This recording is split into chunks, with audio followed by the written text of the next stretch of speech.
महायुतीच्या उमेदवार अर्चना पाटील यांनी उमेदवारी जाहीर झाल्यानंतर आज महाराष्ट्राची कुलस्वामिनी आई तुळजाभवानीचं दर्शन घेऊन आरती केली। यावेळी कार्यकर्त्यांनी तुळजापुरात त्यांचं जंगी स्वागत केलं, तर तुळजाभवानीचे महंत तुकोजी बुवा यांनी आई भवानीचा प्रतिकात्मक त्रिशूळ दिला। यावेळी भाजपा आमदार राणा जगतसिंह पाटील हेही उपस्थित होते। नरेंद्र मोदींचे हात बळकट करण्यासाठी व त्यांच्या माध्यमातून मतदारसंघांचा विकास करण्यासाठी महायुती विकासाच्या मुद्द्यावर निवडणूक लढवेल व नारी शक्तीचा विजय निश्चित होईल असा विश्वास पाटील दाम्पत्यांनी व्यक्त केलाय।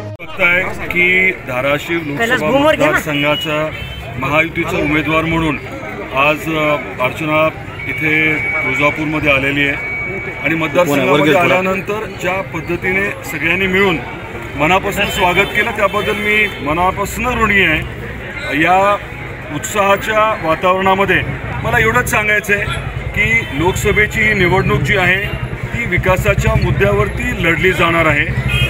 मोदी साहेबांच्या माध्यमातून आपल्या देशामध्ये अभूतपूर्व जो विकास झालेला आहे आणि पुढच्या 5 वर्षामध्ये मोदी साहेबांच्याच माध्यमातून यापेक्षा जास्त विकास होणार आहे।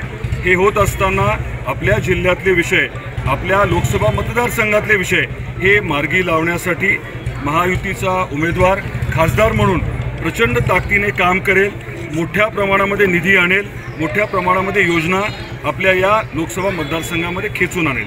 आज आई तुळजाभवानीच्या मंदिरात गाभाऱ्यात मी पहिल्यांदा येते महायुतीची उमेदवार म्हणून मी घोषित झालेली आहे। मला सगळ्या देश पातळीवरच्या आणि आपल्या राज्यातल्या सर्व नेत्यांचं म्हणजे थँक्यू म्हणायचं आहे, त्यांना त्यांचे आभार मानायचे आहेत की त्यांनी एका महिलेला प्रतिनिधित्व दिलं आहे। मला वाटतं या धाराशिव लोकसभेचं आई तुळजाभवानीच्या म्हणजे महाराष्ट्राची कुलस्वामिनी आई तुळजाभवानीच्या धाराशिव लोकसभेमध्ये एका महिलेला प्रतिनिधित्व देऊन नारी शक्तीचा सन्मान महायुतीने केलेला आहे आणि 1001% आई तुळजाभवानीच्या आशीर्वादाने आणि सगळ्या माझ्या धाराशिव लोकसभेमधल्या नारी शक्ती ही निवडणूक हातात घेतील आणि निश्चित मला विजय मिळणार आहे। 19 मध्ये तुम्हाला लोकसभा निवडणूक लढवायची होती, 19 मध्ये नाकारला आणि त्याच पक्षांना तुम्हाला 24 मध्ये संधी मिळाली, नेमकं कसं बघता?